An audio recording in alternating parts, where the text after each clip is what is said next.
चलिए, अब तक हमने पूरी ओवरऑल अंडरस्टैंडिंग चैप्टर के बारे में डेवलप कर ली है। अब एक एक करके हम इसकी एप्लीकेशंस पढ़ना शुरू करेंगे कि कहां पर ये फ्यूचर वैल्यू, प्रेजेंट वैल्यू वगैरह देखने को मिलती है। सबसे पहले सिंकिंग फंड आपकी अकाउंट्स का टर्म है जो आपने डेप्रिसिएशन चैप्टर के अंदर सुना होगा। सिंकिंग फंड होता क्या है अगर मैं सिंपल वर्ड्स में बोलूं?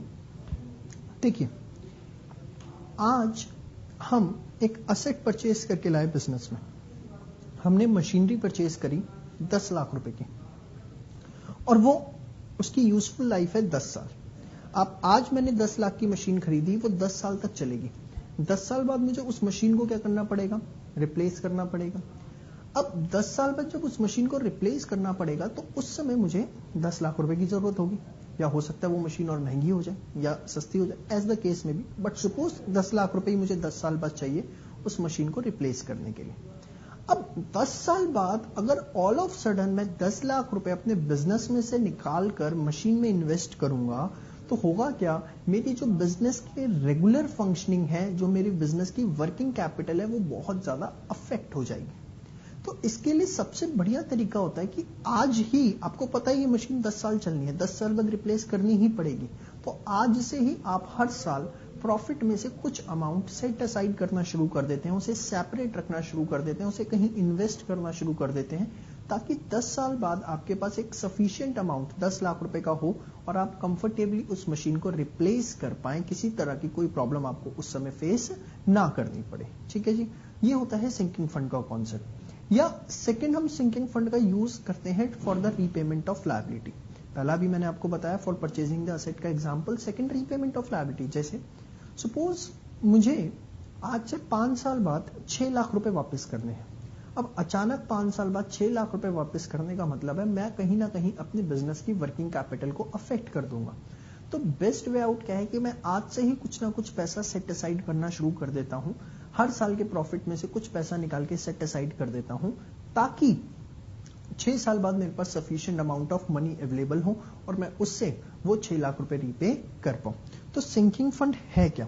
अगर मैं सिंपल वर्ड्स में बोलूं, सिंकिंग फंड है funds set aside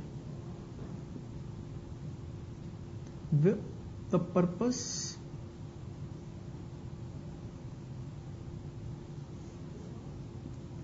either to purchase new asset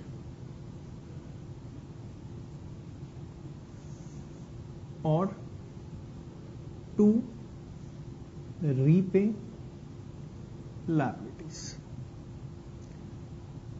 जो आपने फंड सेट असाइड किए न्यू असेट को परचेज करने के लिए या लायबिलिटीज के लिए, वो आपके ऊपर है कि आप किस लिए सिंकिंग फंड बनाते हैं। सबसे पहली चीज, सिंकिंग फंड क्या इंडिकेट करता है? अगर मैं टेक्निकली देखूं, फ्यूचर वैल्यू, जो मुझे पैसा फ्यूचर वैल्यू में चाहिए, फ्यूचर के अंदर मुझे पैसा चाहिए, वो उसके लिए मैं सिंकिंग फंड बनाना शुरू करता हूं, हर साल कुछ पैसा सेट असाइड करना शुरू करता हूं।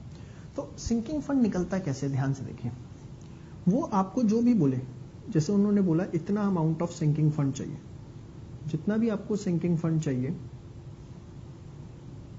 वो बन गई आपकी फ्यूचर वैल्यू। ठीक है जी, पहली चीज तो ये, क्योंकि आउट ऑफ प्रॉफिट्स किया जाता है और प्रॉफिट्स आते हैं एट द एंड, हर साल के एंड में ही तो निकालते हैं, शुरुआत में थोड़ी ना निकाल देते हो। तो कौन सी एन्युटी लगेगी? Ordinary annuity. ठीक है जी, तो सिंकिंग फंड में हमें लगानी है future value plus ordinary annuity. ठीक है, एक क्वेश्चन से समझाता हूं मैं आपको। सपोज उन्होंने कहा ₹10,000 are set aside out of profits every year with the purpose to purchase new machinery for 10 years and invested at the rate of 10% per annum.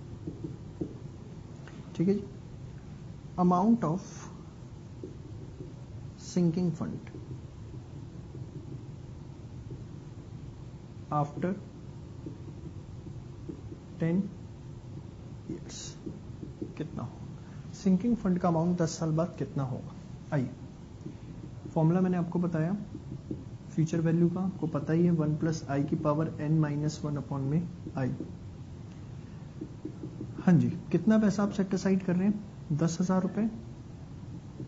1 plus rate of interest आपका कितना था? 10% 10 साल के लिए 0.1. तो सिंकिंग फंड आपका कितना हो जाएगा 10 साल में? सिंकिंग फंड देखते हैं कितना हो जाएगा.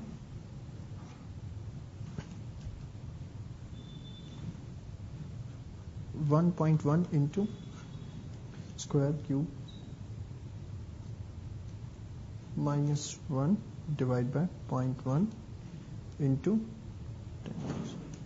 तो हमारे पास 10 साल बाद 1,59,374 1,59,374 रुपीज अवेलेबल होंगे. ठीक है जी. चलिए एक छोटा सा एग्जांपल और ले लेता हूं ताकि और अच्छी अंडरस्टैंडिंग हो.